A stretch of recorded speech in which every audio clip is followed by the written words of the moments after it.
CorbettReport.com.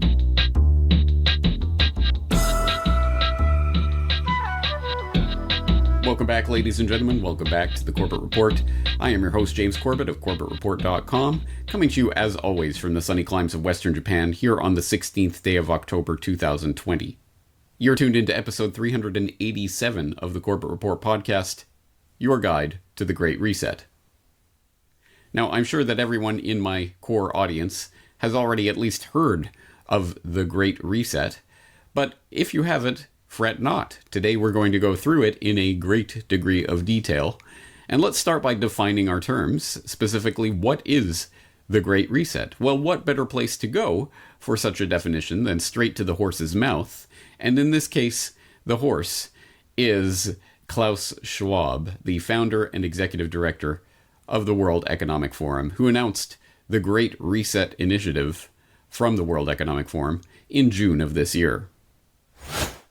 It is obvious that we are in the midst of the most severe crisis the world has experienced since World War II. 75 years ago, countries and people came together to shape the post-war global order, which brought us decades of peace, increased global cooperation, and prosperity to hundreds of millions of people around the world. The COVID-19 crisis has shown us that our old systems are not fit anymore for the 21st century. It has laid bare the fundamental lack of social cohesion, fairness, inclusion, and equality. Now is the historical moment, the time, not only to fight severe virus, but to shape the system for the need for the post-corona era. We have a choice to remain passive, which would lead to the amplification of many of the trends we see today: polarization, nationalism, racism, and ultimately increased social unrest and conflicts. But we have another choice. We can build a new social contract, particularly integrating the next generation. We can change our behavior to be in harmony with nature again. And we can make sure that the technologies of the fourth industrial revolution are best utilized to provide us with better lives. In short, we need a great reset. I'm not sure whether that was meant to be hilarious or terrifying, but either way, I think Klaus Schwab should probably get in touch with his agent. I hear there's an opening for a villain in the next Bond flick. But yes, as Dr. No was informing us there, the Great Reset is about transforming society by harnessing technology to build back better, and all the other buzzwords and catchphrases that have been thrown at us over the last several months of this generated crisis. And if one wants to play a particularly difficult drinking game that will assure that you end up staggeringly drunk very quickly, you could take that Great Reset launch video from the World Economic Forum and take a shot every time you hear one of these buzzwordy, feel-good catchphrases about sustainability or inclusivity or equality during these speeches about the Great Reset. Inclusion and equality. Equal, inclusive, and sustainable. Sustainable. More inclusive. More inclusive. More inclusive. Financial inclusion. Sustainable. Equal footing. Sustainable. Equal. Sustainably. Sustainable. Sustainable. Sustainable. Sustainable. A more sustainable path. More sustainable and more inclusive. Sustainable. A sustainable economy. Sustainability. More sustainable. Sustainability. Sustainability. Sustainable development goals. Sustainable, more inclusive world. Are you thoroughly blind stinking drunk yet? Yeah, I thought so. Well, if all of that mealy-mouthed political blather has done absolutely nothing to tell you anything of substance about what the Great Reset actually is, don't worry. After having plowed through more of this material than any human being should ever be forced to plow through, I can summarize the Great Reset in a sentence. Because it turns out, at base, the Great Reset is nothing more and nothing less than a great propaganda marketing rollout campaign for a new brand that the would-be global elite are trying to shove down the public's throats. And I say that advisedly. This is essentially a marketing campaign that specifically Klaus Schwab and the World Economic Forum are attempting to orchestrate right now, but in conjunction with their various cronies in various institutions and organizations around the globalist jet-set world. And you can buy into this new brand in many different ways. You can read the Great Reset book. You can visit the Great Reset website. You can participate in the Great Reset dialogues. Asterisk, you need to have 7 or maybe 8 figures in your bank account before you can even start thinking about participating in that dialogue. But you can participate in the Great Reset dialogues. You can collect the Great Reset coronavirus plushie. Oh, no, sorry, that was Event 201. I always get that confused. But you can, as Peter Quinones pointed out in my recent conversation about the Great Reset on the Free Man Beyond the Wall podcast, you can subscribe to the Great Reset podcast. Yes, the World Economic Forum is putting out a regular podcast series talking about the various ways our world is going to be reset by the elitists. And what other podcast could you turn to, for example, to hear the likes of Skull and Bonesman John Kerry haranguing you about how your life, society, everything about the way you live and the way you interact is going to change forever?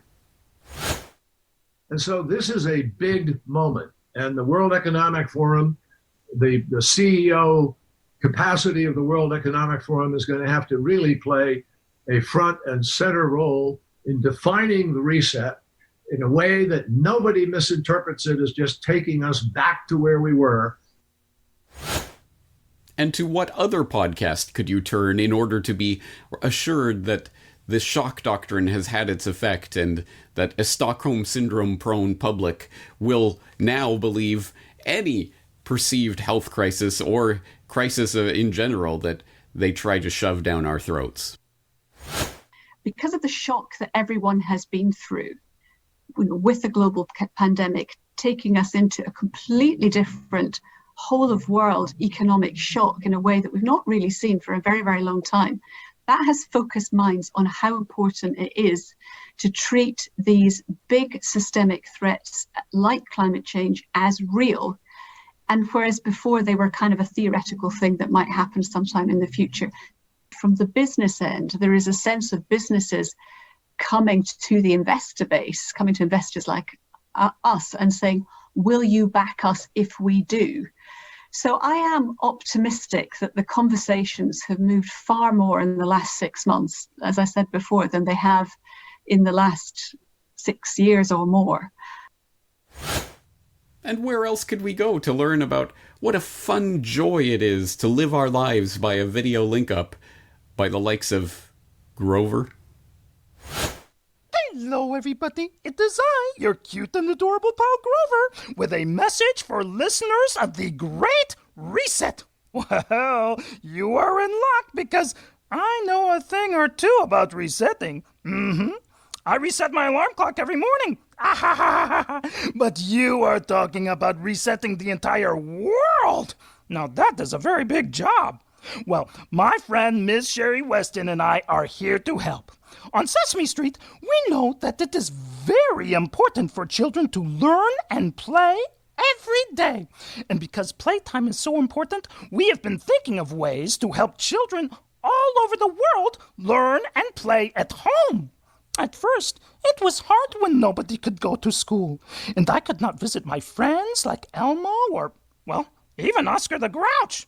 Then we learned to have video playtime, which was a lot of fun and made us feel better. Oh yeah, rest assured, the World Economic Forum and their cronies have propaganda for the whole family. Yeah, so things get pretty weird pretty quick here, and there is a lot that we could go into with regards to this Great Reset, but in the interest of trimming it down, as I say, I have subjected myself to all sorts of this propaganda that they've been putting out via the World Economic Forum about the Great Reset, and I have distilled this whole agenda down to a few very key points that I think we need to stress as we delve into what this Great Reset is really about. So I have 4 main points that are the kind of takeaway from my research on this. Number 1, the absolute first thing we have to keep in mind with the Great Reset is that this has nothing, absolutely nothing to do with any sort of virus or disease or anything of the sort. Nothing. Let me triple underline and put a few exclamation marks after that word. Nothing. This is not... At this point, as the Great Reset podcast, for example, has gone on, it's become less and less they're even pretending this has anything to do with COVID-19. Some of the latest podcasts might have COVID-19 in the title, but they barely even give it a mention. No, this is not about any sort of disease or virus or anything of the sort. Don't let them convince you otherwise. And I understand that most of my core audience will already know this, but I think it is important to keep this in the forefront of our consciousness as we approach this propaganda, because it is very easy to get bought in, even at a subconscious level, that, there's some sort of transformational event that has taken place that is necessitating this Great Reset that they're talking about. We kind of buy in at a subconscious level just because that is the only narrative that is thrust in our face. But that is absolutely not the case. 0% does this have anything at all to do with health or any sort of perceived health crisis, ginned up, fake, or otherwise. And I think there are reasons why the Great Reset is taking place in this time frame at this moment. For example, you can go back to my podcast on Questions for Corbett, where I talked about pandemic foreknowledge, and we talked about some of the monetary and financial reasons why some sort of reset was going to be taking place in this time frame. I talked about John Titus about that, for example, talking about the Federal Reserve and the moves they were making last September that showed there were some tectonic shifts that were taking place in global financial and monetary markets that necessitated some sort of maneuver that was going to happen this year one way or another. Well, we've seen it happen, and they're using COVID-19 as the cover, but obviously that is a cover. So keep that point in mind. Number 2, the second thing we have to keep in mind, related to that first point, that just as this has nothing to do with any sort of virus or health crisis, this is a coordinated agenda that has been years in the making. This has been going on for a very long time. This is not some sort of slapdash thing they're just putting together in response to this crisis this year. No. It has nothing to do with that. It is a part of a longer term agenda. And when you boil it down, this is just a fresh coat of lipstick on a very old pig. This is the New World Order, just redefined. It's just a new label for it. And actually that speaks to one of the important points of what's going on here, is that the Great Reset seems to be a very effective label of some sort. It has some sort of cachet, and a number of people in the general public have heard about it at this point. So it is working as some sort of marketing tool for the very old ideas of centralization of control in fewer hands, globalization, transformation of society through Orwellian surveillance technologies, etc. You might know that through that crazy conspiracy term, New World Order. Well, here's a new term for it, the Great Reset. And now we can use that term until that term gets muddied, and we can proceed with that. I think there is also some elitist factional rivalry that goes on here. For example, I've noted before in the past that Davos, the annual World Economic Forum soiree that they hold in Geneva or in Davos every year, is essentially it's Bilderberg light or something like that. I mean, it's kind of the for the hoi polloi of the would-be super elites. It's, you can get thousands of people there that hobnob and mingle, and yeah, some movers and shakers like the Bill Gateses of the world, etc. Bill Gates always appears at Davos to make some sort of big announcement launching the decade of vaccines or what have you.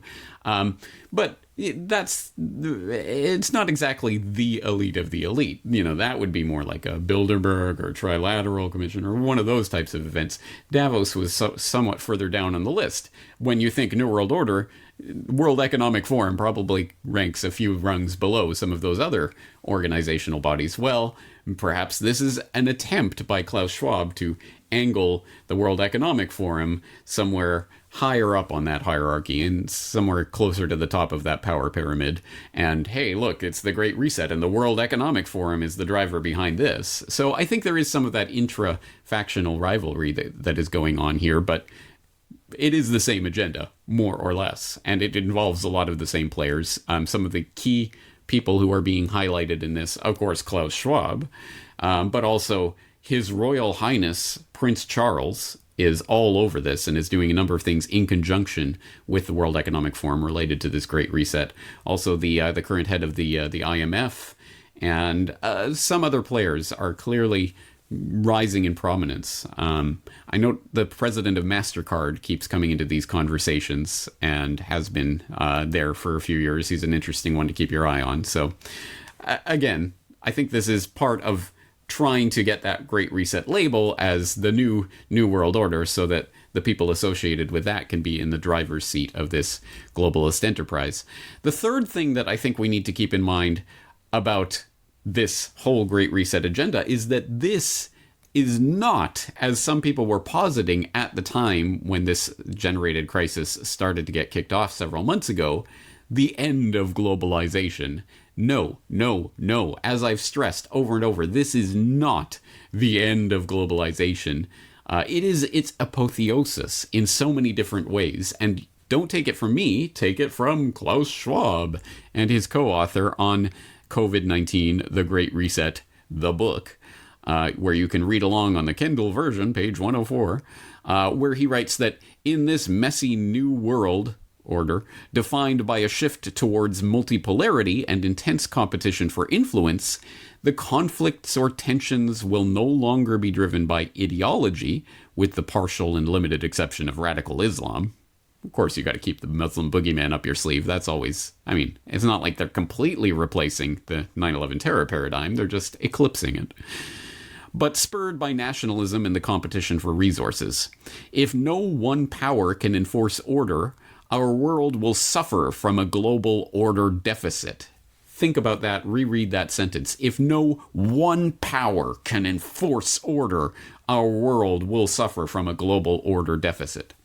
Unless individual nations and international organizations succeed in finding solutions to better collaborate at the global level, we risk entering an age of entropy in which retrenchment, fragmentation, anger, and parochialism will increasingly define our global landscape, making it less intelligible and more disorderly.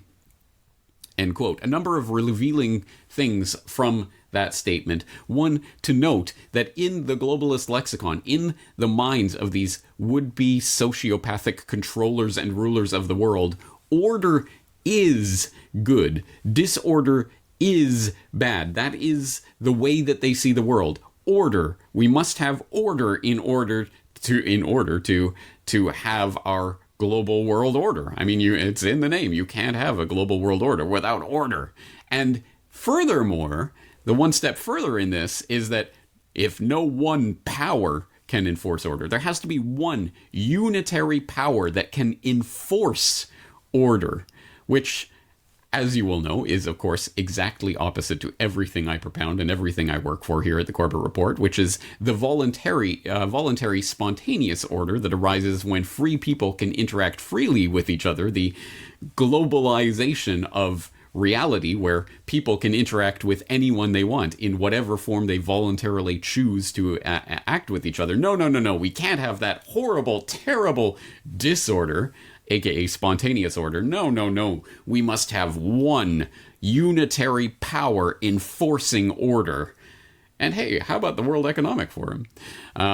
Anyway, I think that's a very revealing statement, but it goes to show that no, they're going to use this crisis to increase the pressure for globalization, global cooperation, Oh, yes, we still... he goes on in a different passage to talk about how, well, nation states are the basis for globalization. We need nation states so that we have these big troughs that can then congregate and cooperate together through the United Nations and other organizations. They're two sides of the same coin, which is in fact actually what I've always argued, that nationalism and globalism are two sides of the same coin. It is getting people to subsume their identity in some sort of vague amorphous collective, worship this flag, and then just change the flag, and now instead of your national flag, now it's the UN flag.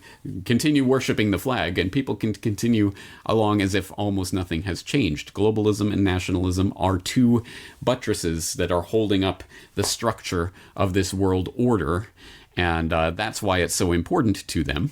So this is not the end of globalization. There will be changes in terms of geopolitical order, etc., but this is, as I say, the apotheosis of globalism. This is its absolute pinnacle. And the fourth takeaway that we have to take generally from all of this is that this Great Reset, this process, this isn't meant to end.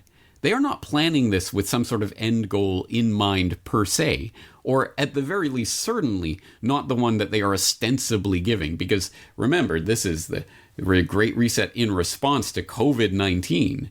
So surely when COVID-19 is solved through therapeutics or vaccines, yes, when the vaccines are rolled out and we all get the vaccine and everybody's fine and COVID-19 is no more,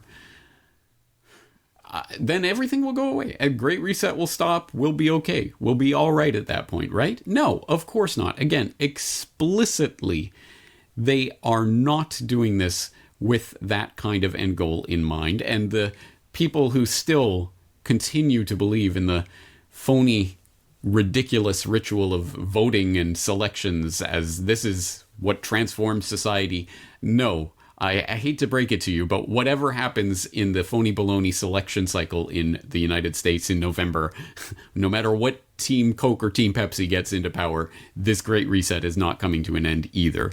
So it is important, again, to keep this in the forefront of our mind, to understand that this is, again, not some sort of slapdash effort or some sort of all hot air. This is a multi-billion, perhaps ultimately in the long run, multi-trillion-dollar technological infrastructure that is being laid down right now on the back and in the name of this ginned up crisis, but really, as I say, with nothing to do with that crisis. This is a technological infrastructure for creating that world order that is being laid down right now. They are not laying that down so that they can all tear it all up once everyone gets vaccinated, as if that's the end goal here. No, this is part, as I've posited, and as I went through in great detail in COVID 9/11, from Homeland Security to biosecurity, there is a new form of governance that is being put into place right now, biosecurity, and that will be the fig leaf that they are using to bring in the total, ultimate enslavement state of total surveillance, zero transparency for the superclass at the top, total transparency for the underlings at the bottom, who are going to live entirely digitized lives, completely tracked, traced, and surveilled, so that nothing will ever be hidden from the prying eyes of the one world government. And so, yes, this is not a great reset that we're going to reset back to some previous condition and start again and everything will be done. No. In fact, specifically, they say over and over, the Great Reset, that's just a brand name. And like most brand names, it means nothing in terms of what is the product that is actually being sold. We of course think in the analogy of a reset, as in resetting your computer so that it starts again and goes back to the initial state. But that is explicitly, and they are at pains to talk about this, not what they are talking about with the Great Reset. Again, reading from the COVID-19, The Great Reset book by Klaus Schwab and his co-author. When confronted with it, some industry leaders and senior executives may be tempted to equate reset with restart, hoping to go back to the old normal and restore what worked in the past. Traditions, tested procedures, and familiar ways of doing things. In short, a return to business as usual. This won't happen because it can't happen. For the most part, business as usual died from, or at the very least was infected by COVID-19. So, no. Reset, again, is just a brand name, and it does not imply some sort of restart or that we're going back to some initial condition. It is essentially a transformation. That is the key word, and the one that if they were being a little bit more honest in their marketing campaign, they would use. This isn't the Great Reset, this is the Great Transformation, or at least the attempt to roll that out on the public. So let's look at that word a little bit more and what that really means, and if only there were some way to visualize what this transformation looks like. Oh, there is. It's called the COVID-19 Transformation Map, which is available from the World Economic Forum's website. I will, of course, throw the link into the show notes so that you can go and visit it yourself. And when you do, you will see that there is this spaghetti graph where all these different concepts are related to all these other different concepts, and it shows you the lines and how these different things affect each other. And around the node of COVID-19, you can see all of the different things that are directly and then indirectly influenced by this global crisis that we're living through. And in that inner circle, we see the media's role during COVID-19, response and recovery, COVID-19's workforce impact, avoiding COVID-19 infection and spread, finding a vaccine, COVID-19's impact on trade, COVID-19's impact on travel, and COVID-19's impact on financial markets. But then in the larger ring, you see all of these different areas that are in some way affected by these COVID-19 wrought transformations, like transformation of behavioral science, or inclusive design, international security, institutional investors, oil and gas, private investors, US, geopolitics, aerospace, Switzerland, migration, European Union. Again, going all the way around the circle into all of these other things, all the way over to corporate governance, internet governance, global health, global governance, human rights, values, all of these things. And this map shows you how all of these things are related. So you can click on any one of these nodes and you can see how it relates to all of the other nodes that it is connected to. And it will also bring up all of the information, all the different publications, videos, and data related to that node. So if you click on the media's role during COVID-19, you will see that it's connected to global governance and human rights and values and all of those things. And on the side, you'll see the different publications, the different mainstream, of course, World Economic Forum connected types of Scientific American and The Conversation and MIT Technology Review and these other publications that have been collected around that subject. And when you start, and I do suggest you, if you haven't done so, that you go to this page and just click around on it a little bit, just to get a sense of the scope and the scale of the transformation that's taking place here. And it is important to note that although some zero research YouTubers were initially putting out that this entire COVID-19 transformation map was just created in the last month, and can you believe they did all this work in a month? This is clearly a coordinated agenda. Well, no, actually, this transformation map has been around since 2017. You can go to the World Economic Forum website and read about it. You can even watch their little YouTube video introducing transformation maps from 2017, where they showed all of this laid out. It's just that COVID-19, that particular node, has been added to this map, obviously, since this generated crisis came about. But this is just a large database, essentially, of articles and information that are being collected by the stooges of the World Economic Forum and thrown onto this map in the appropriate node. So it creates this gigantic spaghetti graph. But actually, that underlines the most important point of this, that this is a pre-existing agenda that they are now just slapping this Great Reset COVID-19 label on, which really doesn't in any way explain what is happening right now. What is happening is this transformation of, as we have just seen, everything imaginable: global governance, internet governance, health, security, geopolitics. All of these different things are right now being transformed, again, in the name of this COVID-19, but it doesn't matter. So we are not talking about a reset. We are talking about a transformation. And specifically, what kind of transformation? We are talking about a revolution. And even more specifically, what kind of revolution are we talking about? Well, we don't have to go very far for that information. It comes again from the World Economic Forum, this time from 2016.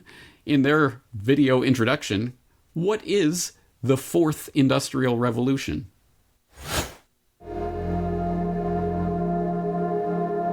The The original Industrial Revolution was driven by the discovery that you could use steam engines to do all kinds of interesting things.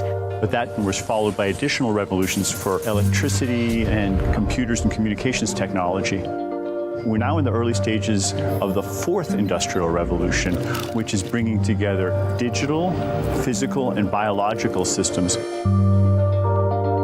One of the features of this fourth industrial revolution is that it doesn't change what we are doing, but it changes us.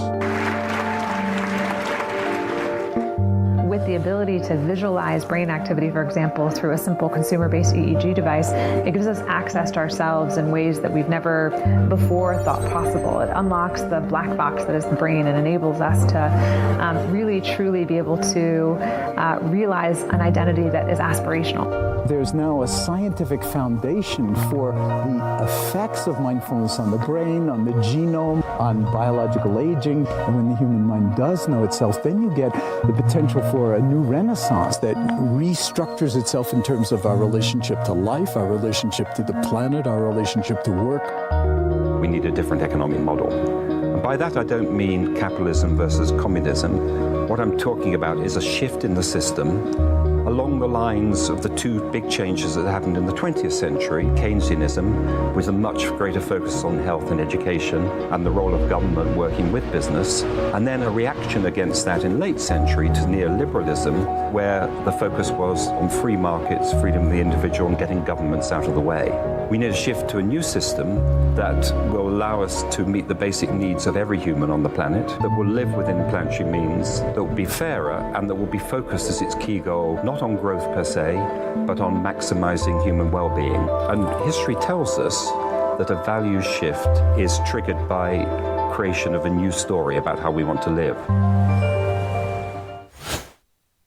Well, I know my core audience will already understand what is being presented here, but for the newer people in the audience and others who are just tuning in, let's spell it out. What they are talking about when they're talking about creating a new economic system around this idea of technology and merging with the machines and creating a better society for everyone, behind all of that mealy-mouthed propaganda is a simple truth that this new quote-unquote economic framework that they are looking for, it has in fact already been articulated and advocated for by people in powerful positions for at least the last 90 years, going on 100.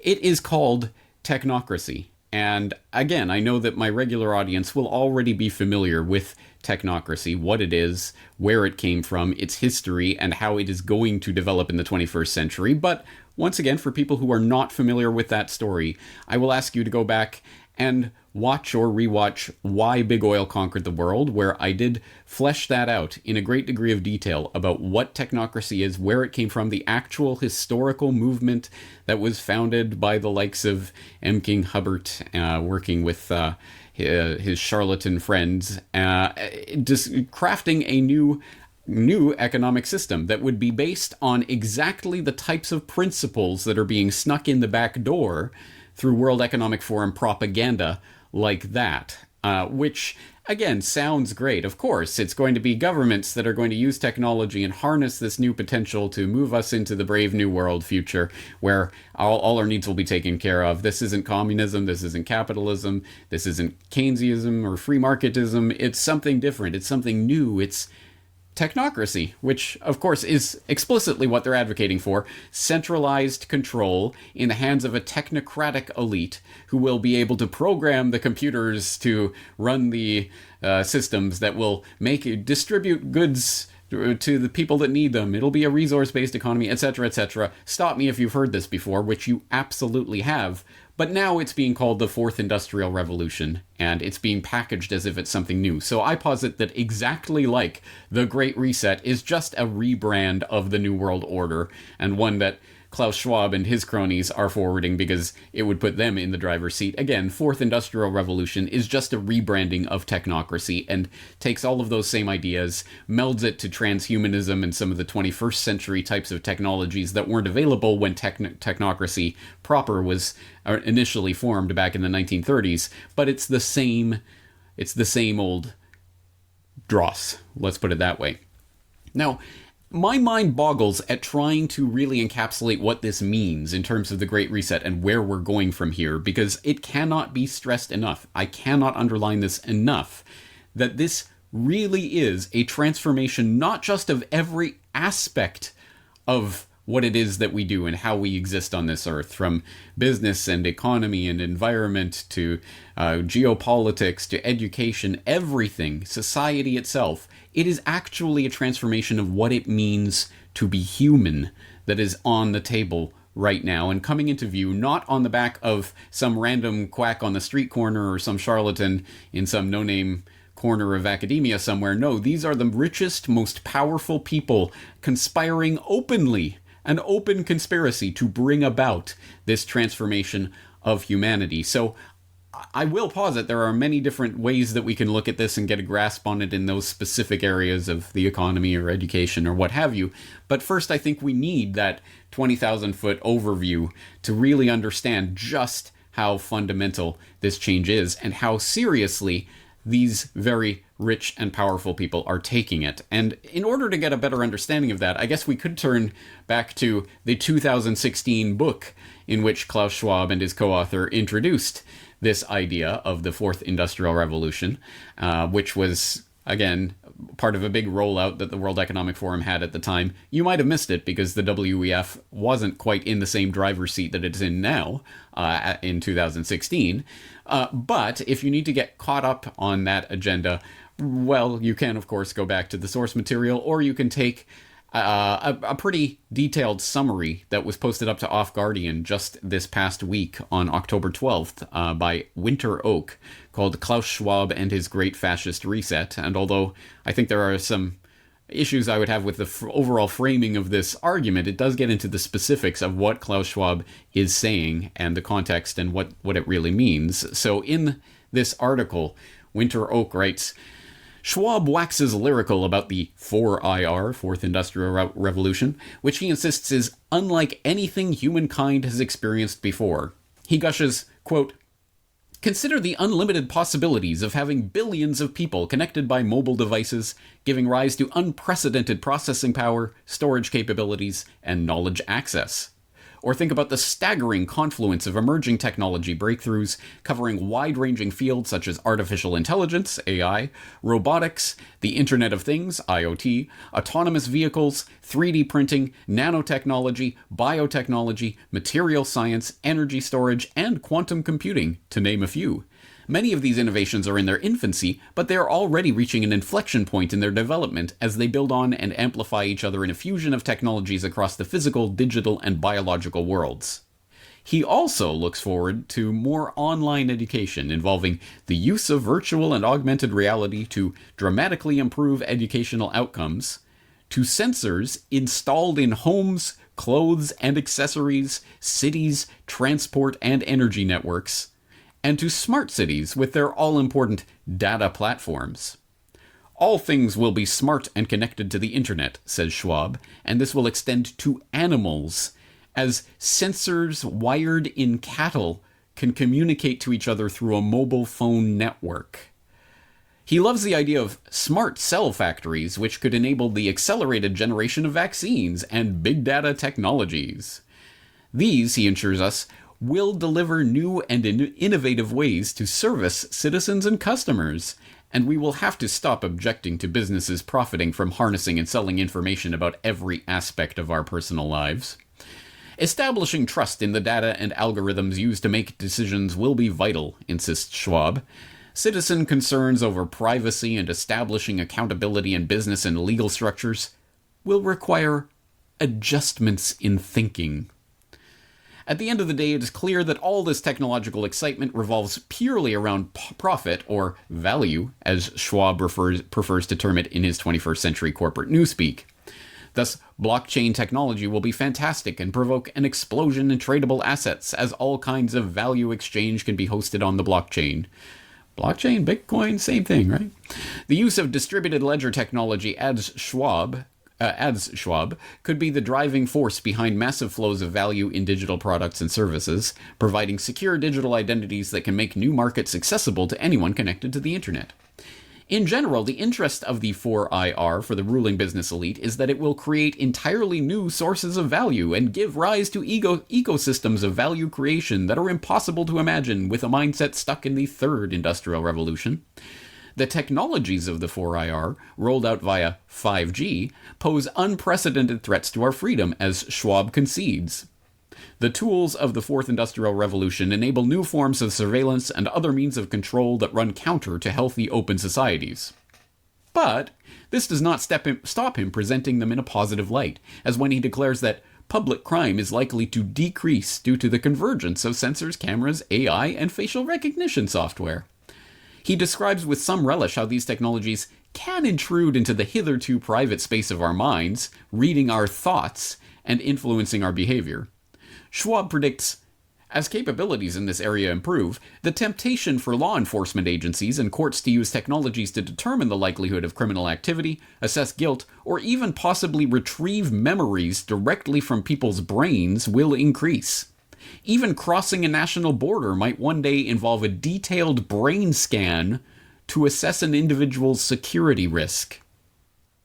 There are times when the WEF chief gets carried away by his passion for a sci-fi future in which long-distance human space travel and nuclear fusion are commonplace, and in which the next trending business model might involve someone trading access to his or her thoughts for the time-saving option of typing a social media post by thought alone.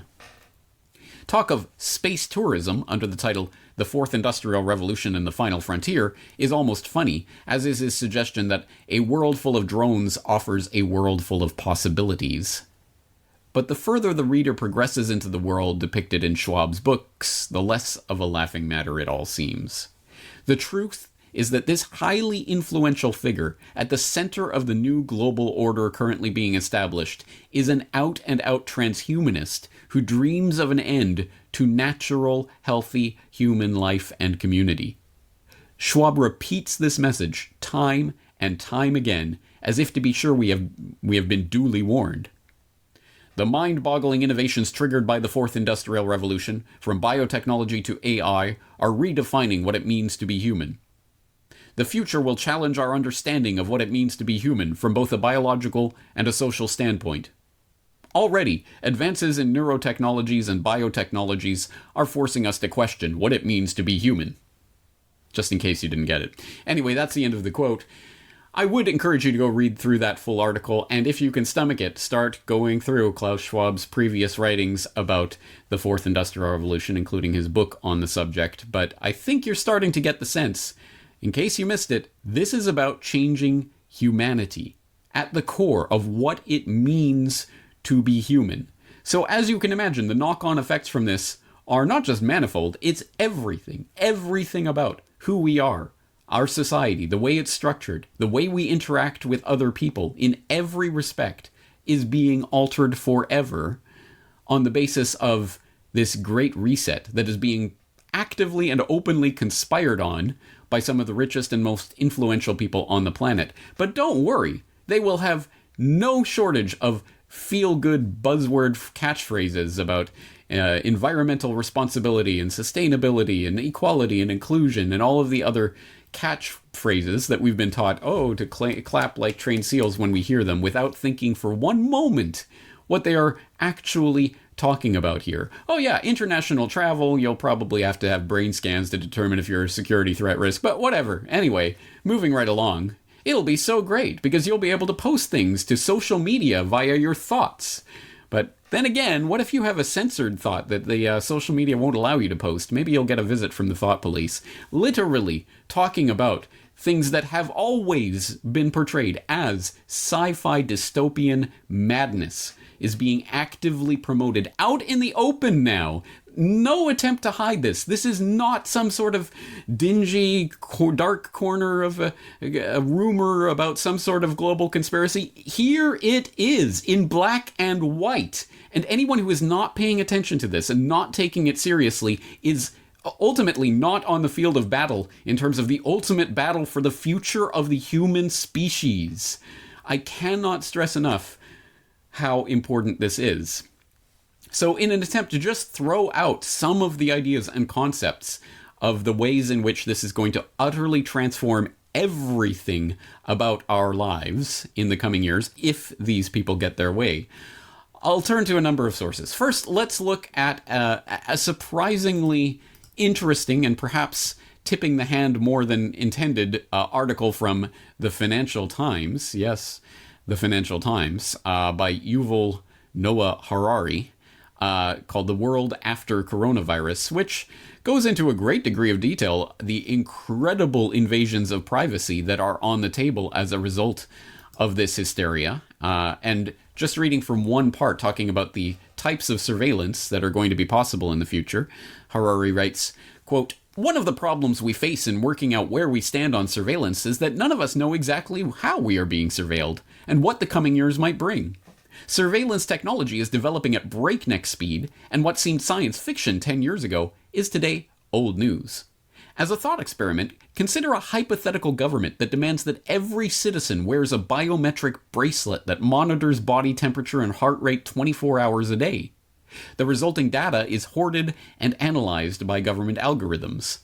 The algorithms will know that you are sick even before you know it, and they will also know where you have been and who you have met. The chains of infection could be drastically shortened and even cut altogether. Such a system could arguably stop the epidemic in its tracks within days. Sounds wonderful, right? The downside is, of course, that this would give legitimacy to a terrifying new surveillance system. If you know, for example, that I clicked on a Fox News link rather than a CNN link, that can teach you something about my political views and perhaps even my personality. But if you can monitor what happens to my body temperature, blood pressure, and heart rate as I watch the video clip, you can learn what makes me laugh, what makes me cry, and what makes me really, really angry. It is crucial to remember that anger, joy, boredom, and love are biological phenomena, just like fever and a cough. The same technology that identifies coughs could also identify laughs. If corporations and governments start harvesting our biometric data en masse, they can get to know us far better than we know ourselves, and they can then not just predict our feelings, but also manipulate our feelings and sell us anything they want, be it a product or a politician. Biometric monitoring would make Cambridge Analytica's data hacking tactics look like something from the Stone Age. Imagine North Korea in 2030 when every citizen has to wear a biometric bracelet 24 hours a day. If you listen to a speech by the great leader and the bracelet picks up the telltale signs of anger, you are done for." End quote. And that's just a small section of that rather extensive article talking about the various ways that this technology could utterly transform our lives. But don't worry, I mean, that's North Korea kind of stuff. That wouldn't happen over here, right? ... And in fact, like so much of this propaganda, it plays out like a threat. Because of course he's warning about these things. Oh, this could happen. Imagine a state that gets its hands on this type of surveillance technology and the ways that this could be abused. But we could use this technology for ourselves, and we could harness the power of it to self-analyze and monitor. And as long as we all cooperate and all voluntarily do what is expected of us in terms of social distancing and quarantining and masking and whatever else, then maybe we can avoid that kind of dystopian future being forced upon us by the powers that shouldn't be. It plays out exactly like a threat. Of course, they're saying, hey guys, either you comply with us or we will be forced to make your existence a living nightmare of total Orwellian surveillance and control over every aspect, not just of what you do, but what you think, how you breathe, how your heart rate, everything coming under the watchful gaze of Big Brother and his all-seeing eye. That is the future that is on the table that they are threatening us with. And don't worry, when the next bioterror false flag is sprung on us and whatever starts spreading through the population, then they'll have the narrative will already be there, everything will already be set, and they'll say, look, see, you guys didn't practice enough social distancing, so we're going to have to come in and forcibly do this to you. That is this trap that's being sprung for us. And so once again, my mind boggles at attempting to in any way encapsulate every aspect of what is being put on the table here. But let's just break it down into some of the broad categories and some of the things that are happening right now and that are due to happen in the near future. For example, let's look at a category like education. Now, when you take everything and make it digital, then you are automatically making it immediately censorable from a distance, and not even necessarily by a human. Just an algorithm can detect wrong thought or wrong speech here or there and shut it down at the source. And we are, of course, living through that as I record this. Another GooTube purge is taking place. If only someone had warned us that YouTube might censor people. Oh, I never thought of that. Oh, well. It is happening right now. And as an example that I cited in my interview on The Great Reset with Pete Quinones last week, I talked about the case of a speaker at San Francisco State University invited by one of the university's groups to talk at a virtual lecture that was taking place. But there was protest. Oh, a Palestinian. So the Israeli lobby rallied, and there were Fox News articles written in protest, and it was canceled. It was deplatformed. Not even by the university, but by Zoom, by Facebook, by YouTube. The platforms themselves shut down the ability for an invited speaker to speak at a university event. And now it doesn't involve, we know a few years ago, cancel culture involved people physically going to these lectures and pulling the fire alarm and stopping people from speaking because, oh my God, I can't listen to ideas that I don't agree with. But now, don't worry, there doesn't have to be any of that messy human interaction. There's no chance for an actual physical altercation or someone to actually, reason with someone else. No, don't have to do that. Now, we can just flip a switch and that is gone. You cannot give that speech. Literally. So that's one aspect of this, and it was encapsulated in an insightful comment that was left on that Great Reset video with Pete Quinones on Odyssey.com, which is the sort of web platform for the library protocol, LBRY. You'll know about that if you follow my work. If not, I'll leave a link to talk more about what that is. But on Odyssey, the Odyssey video version of that Great Reset talk that I had with Pete Quinones, Uncle Franco left the comment, at the very least, the Fourth Industrial Revolution will place the robber barons in between every human interaction. This gives the robber barons a fee for every interaction and the power to approve or deny every human interaction. It is every human's duty to prevent this infrastructure to gain government monopoly status and universal public acceptance, undermine everyone who is part of the robber baron class. If they sell eggs, smash them or make them unable to sell them. Keep them up at night. Let your dog urinate on their lawn, and so on and so on. Never surrender. Once you begin to fight back, your life will have meaning. Try a small gesture today and see how great it feels, or not. The choice is yours. Someone gets it. Here's one of those conspiracy theorists. Oh, yay, I just used that word. Now that completely undermines everything he said. Yay, he's a conspiracy theorist. See how good that feels? Yay. It is. It's crazy, crackpot, tinfoil hat conspiracy nonsense to talk about that. Robber barons. Oh, I bet you're talking about the robber barons of our day and age, like Bill Gates. Are you saying that, they're going to put Bill Gates in charge of educating America's children? Really? Oh. Wait, yeah, I'm getting word. Yeah, that's exactly what is happening. Well, let's take this experience and really learn how we can do differently and better with our education system in terms of technology and virtual education, etc. And that's something we're actively working on through this process. So it's not about just reopening schools. When we are reopening schools, let's open a better school. And let's open a smarter education system. And I want to thank the Bill and Melinda Gates Foundation. We'll be working with them on this project.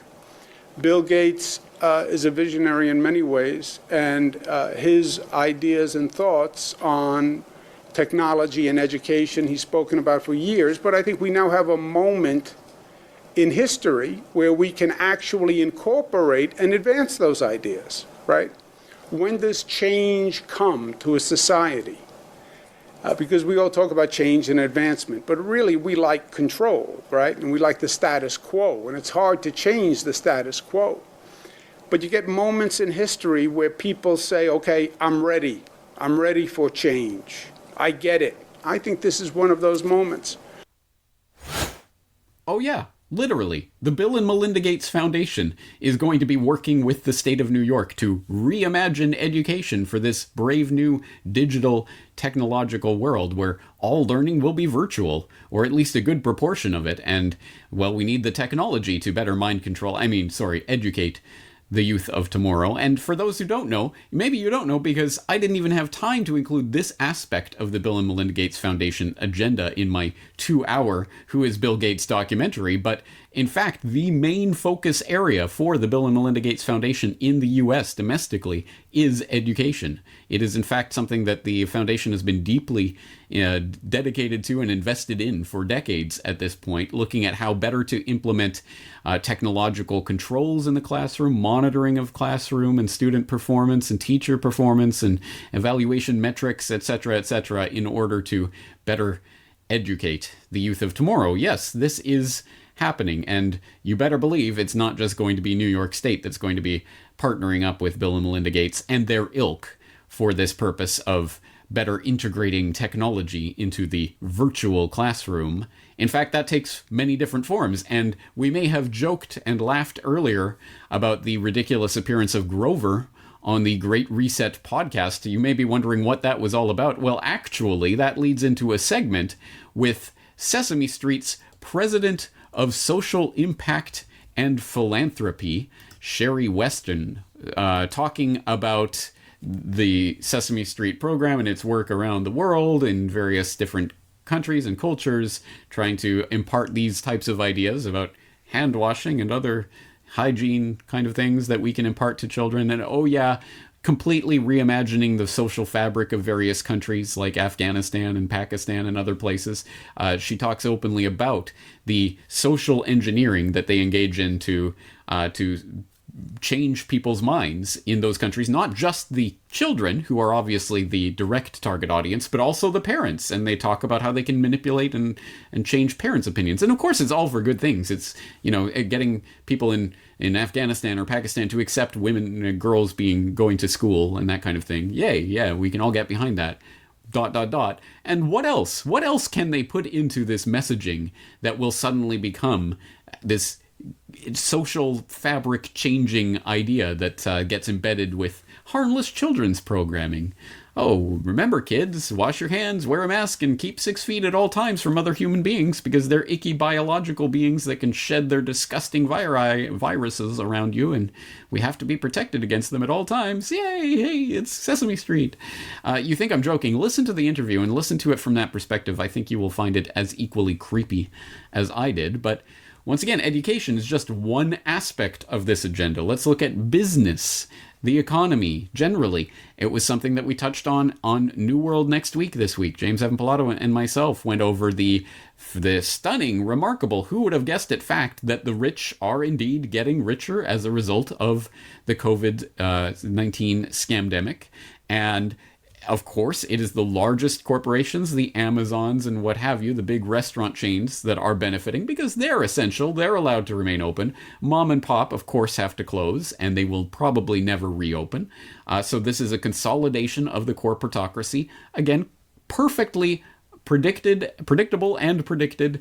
Everyone knew this was going to happen. As I pointed out in New World Next Week, Klaus Schwab writes about this in some detail in The Great Reset, talking about how small businesses will be the most affected. So again, this is part of the plan for consolidation and centralization of power. Stop me if you've heard this. Another key aspect of the way this is going to play into the business environment, the automation of the workforce through these types of technologies, not just the blue-collar jobs, but the white-collar jobs too. And a large section of the workforce is going to be increasingly automated out of work. And so what does that mean? When suddenly it's not just 5% or 10% or even 20% unemployment, but when we're looking at 50% of the workforce that can't find meaningful work, what are you going to do then? Well, there's only one option. Well, we just have to take it to the next level and have some sort of UBI. And you will know from this podcast and the previous work that I've done on the Corona World Order and on the Greatest Depression and things like this, that of course the digital dollar, the Fed coin is waiting in the wings, literally FedCoin, digital dollar, your wallet that you'll get that will be tied directly to the Federal Reserve, so they can pump their stimulus money in at first, which will eventually morph into some sort of UBI, which will eventually be tied to your social credit and your vaccination certification and all of that. Again, I've detailed this in the past. We will be going through that more in the future. Other aspects of the business transformation surround all the kind of buzzword ideas that the World Economic Forum specifically has been pumping for the last several years. Stakeholder capitalism. In stakeholder capitalism, the businesses aren't just they're certainly not beholden to their customers. That's an antiquated idea. That's a naive idea anyway. But they're not even just beholden to their investors, their shareholders. No, it's stakeholders, which is everyone in the community. Everyone has a stake in this business and what it's doing to the environment and the way it treats its workers and all of that. So we all kind of have some sort of quasi ownership, but not really, of these corporations. And so they all have to kind of listen to us. And who's going to tell these corporations what the will of the people is? Well, of course, it's the World Economic Forum. And again, you get this sense vividly when you're reading through their materials on these subjects, that it's going to be the types of people who sit at Davos and have these kinds of conversations are going to be the one who are going to set the metrics for how we evaluate ESG being environmental, social, and governance responsibility, which is now a key part of what every business will have to do. And of course, again, it sounds so great. Yes, we want to take care of the environment. We want to be socially responsible. We want to be governed properly. What does that mean exactly? How do we measure that? And how do we comply with that? Oh, here's this 14,000 page text that's going to be, you're going to have teams of compliance officers to sort through. Don't worry. The big corporations will have their billion-dollar law firms that will be able to devote however many man hours it takes to sort through all of this and comply and go jump through all the hoops. Mom and pop in the corner, of course, will never be able to do this, and they will be weeded out of existence. But can't make an omelet without breaking a few eggs. So again, utter transformation of business and the economy as we've known it, which of course has knock-on effects on society itself. And this is not something that they hide. You will have heard earlier today, John Kerry and others talking about the new social contract that will come about as a result of this pandemic. And this is something, again, they write about in the Great Reset book and have talked about at length, that there will be a new social contract that comes about as a result of the ways people are reimagining their position in society and their relation to government, what government can and cannot tell people to do. Remember this imaginary contract that you didn't sign and have never seen because it doesn't exist, that somehow is obliging you to do this and that and not to do that, this or that? Well, guess what? It's being changed. By whom? Under what? What say do I have in this? Will I get to sign it when it's finished? Oh, wait, no, again, it will never be written down, and it's not an actual document, and it's not really a contract, but you will be expected to abide by whatever rules the World Economic Forum and its cronies come up for how to live our lives in the future. What does that actually mean? I've listened to a bunch of talk about this. It still is 100% blather at this point. So, of course, they're not going to nail it down. They're not going to say what is the social contract and how is it being rewritten. They're just warning you that, don't worry, everything you think about the verities of existence and what it means to live in a nation state and all this is going to be completely transformed. But, you don't get a say in that. They talk about other societal aspects of the pandemic and the scamdemic and the very real psychological effects that this is going to have on the unfortunately easily duped masses who will develop the various phobias about germs, and how that will reshape the fabric of our lives so that, how will we ever... We'll obviously never go back to a place where we can be in a crowded room with maskless people and feel safe with each other. So we'll have to completely transform society and rethink, and we'll have distancing and hygiene and obsessive hand washing and everything will be part of our daily lives, and masks will become commonplace and fashion accessories and blah, blah, blah, and all the things that you've heard about the ways this will reshape our lives. And another incredibly important, much more important, really, in the longer term, part of this fourth industrial revolution as it relates to society is the creation of new classes, not necessarily based on the old economic standards, but based on biological differences that will take place as a result of the upgrades that are coming, the brain chips and what have you.